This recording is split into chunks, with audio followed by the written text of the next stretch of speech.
अस्सलाम वालेकुम व्यूअर्स, मैं हूं अशफाक अहमद और आप देख रहे हैं education online with Ishfaq Ahmad. अॼु असां शेरोडिंजर वेव इक्वेशन खे सम्झण जी कोशिश कंदासीं त शेरोडिंजर वेव इक्वेशन छा आहे ऐं उनखे कहिड़े नमूने सां असां ड्राइव आउट करे सघूं था। I will try to explain Schrodinger wave equation in 3 different languages.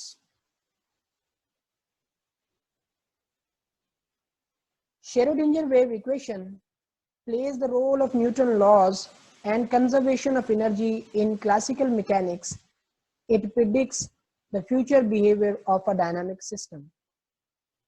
Schrodinger wave equation classical mechanics के अंदर न्यूटन लॉज और कंजर्वेशन ऑफ एनर्जी का किरदार अदा करती है, जिसके जरिए वो किसी भी डायनामिक सिस्टम के फ्यूचर बिहेवियर को प्रिडिक्ट कर रही होती है। शेरोडिंगर वेव इक्वेशन क्लासिकल मैकेनिक्स के अंदर न्यूटन लॉज ऐं कंजर्वेशन ऑफ एनर्जी जो किरदार अदा करे थी, जंहिंजे ज़रिए सां उहा कंहिं भी डायनामिक सिस्टम जे फ्यूचर बिहेवियर की प्रिडिक्शन ॾेई रही हूंदी आहे। It is a wave equation in terms of wave function which predicts analytically and precisely the probability of events or outcome. ये एक ऐसी wave equation है जो कि wave function पे based है और analytically और precisely किसी भी event के होने के chances को predict कर रही होती है। यह अहिड़ी वेव इक्वेशन आहे जेका वेव फंक्शन ते बेस्ड आहे ऐं एनालिटिकली ऐं प्रिसाइजली कंहिं बि इवेंट जी प्रोबेबिलिटी खे प्रिडिक्ट करे रही हूंदी आहे।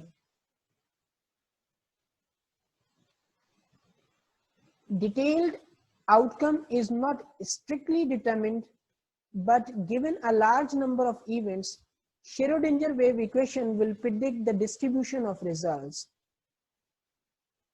जैसा कि डिटेल्ड आउटकम किसी भी चीज का डिटरमाइन करना नामुमकिन है, लेकिन अगर किसी भी सिस्टम के लार्ज नंबर ऑफ इवेंट्स हमारे पास मौजूद हों तो श्रोडिंगर वेव इक्वेशन उस डिस्ट्रीब्यूशन के रिजल्ट्स को प्रिडिक्ट करने की सलाहियत रखती है।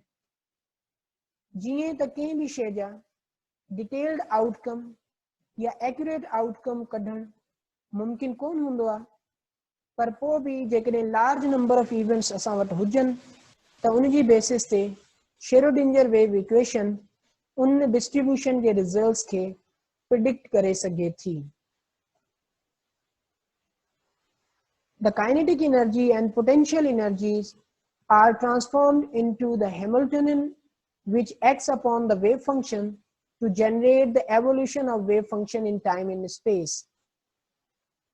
इस इक्वेशन के अंदर काइनेटिक एनर्जी और पोटेंशियल एनर्जी एक ऑपरेटर के अंदर ट्रांसफॉर्म हो जाते हैं, जिसे हैमिल्टोनियन ऑपरेटर कहा जाता है, जो कि वेव फंक्शन के ऊपर ऑपरेट होने से उसकी जनरेशन करता है, उसकी एवोल्यूशन करता है एक नए वेव फंक्शन के अंदर, जो कि रिजल्ट्स को स्पेस एंड टाइम के अंदर डिस्क्राइब कर रहा होता है। हिन वेव इक्वेशन के अंदर काइनेटिक ऐं पोटेंशियल एनर्जीज हिकड़े ऑपरेटर में तब्दील थी वञनि थियूं, जंहिं ऑपरेटर खे हैमिल्टोनियन ऑपरेटर चइबो आहे, ऐं उहो हैमिल्टोनियन ऑपरेटर वेव फंक्शन ते एक्ट करण खां पोइ उन्हें खे एवोल्यूट कंदो आहे अहिड़े वेव फंक्शन में जेको सिस्टम या पार्टिकल जी डिस्क्रिप्शन टाइम ऐं स्पेस में प्रोवाइड करे रहियो हूंदो आहे। The Schrodinger wave equation gives the quantized energies of the system and gives the form of wave function so that other properties may be calculated. Schrodinger wave equation quantized energy की information किसी भी system की provide करता है और ऐसा wave function हमें दे रहा होता है जिसकी बेसिस पे हम उस सिस्टम की दूसरी प्रॉपर्टीज को भी कैलकुलेट कर सकते हैं। शेरोडिंगर वेव इक्वेशन कंहिं भी सिस्टम जी एनर्जी के क्वांटाइज्ड फॉर्म में डिस्क्राइब करे रहियो हूंदो आहे ऐं असांखे वेव फंक्शन जे फॉर्म में वो प्रोवाइड कंदो आहे जंहिंमां असां न्यू प्रॉपर्टीज सिस्टम जूं पिण कैलकुलेट करे सघूं था। So now we turn towards the derivation of wave equation.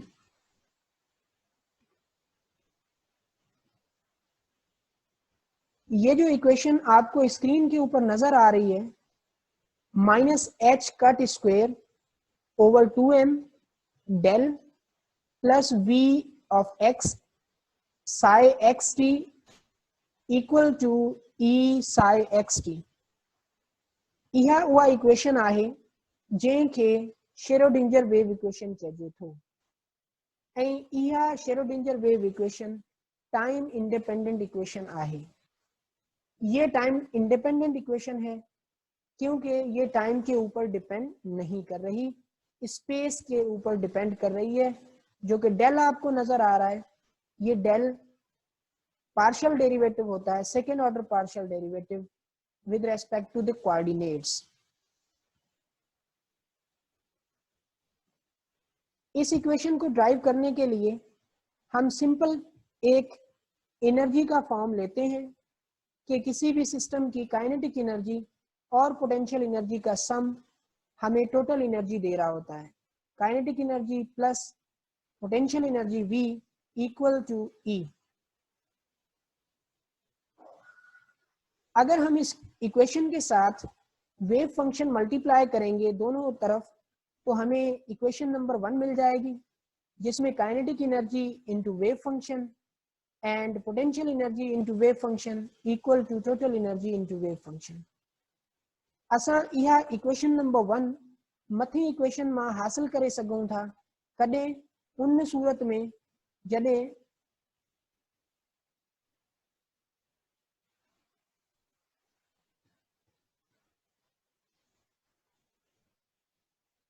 असां इक्वेशन नंबर 1 मथी इक्वेशन मां हिन इक्वेशन मां हासिल करे सघूं था उन सूरत में जॾहिं असां हिन सां वेव फंक्शन मल्टीप्लाई कयूं ॿिन्ही पासे, जंहिंखां पोइ असांखे इक्वेशन नंबर 1 मिली वेंदी।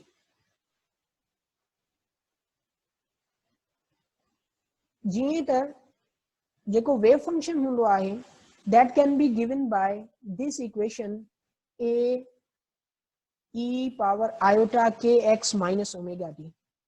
ये इक्वेशन वेव फंक्शन को रिप्रेजेंट कर रही है। इसके अंदर जो e iota k x minus omega T वाला टर्म है, इसको अगर हम एक्सपेंड करके लिखेंगे, डिटेल्ड फॉर्म में लिखेंगे तो this is equal to this one, e iota k x minus omega t equal to cos k x minus omega t plus iota sine k x minus omega t. इसके अंदर ये जो आपको नजर आ रहा है पार्ट जिसके साथ आयोटा लगा हुआ है, इसे हम कहते हैं इमेजिनरी पार्ट और ये इसका कॉस वाला पार्ट रियल पार्ट है। इन दोनों के कॉम्बिनेशन को हम कहते हैं कि ये एक कॉम्प्लेक्स वेरिएबल है। अब अगर यही e की वैल्यू हम इससे ऊपर वाली इक्वेशन इस इक्वेशन के अंदर सब्स्टिट्यूट कर दें तो डेफिनेटली इक्वेशन हमें ये वाली मिल जाएगी, psi x t equal to A cos k x minus omega t plus iota sine k x minus omega T.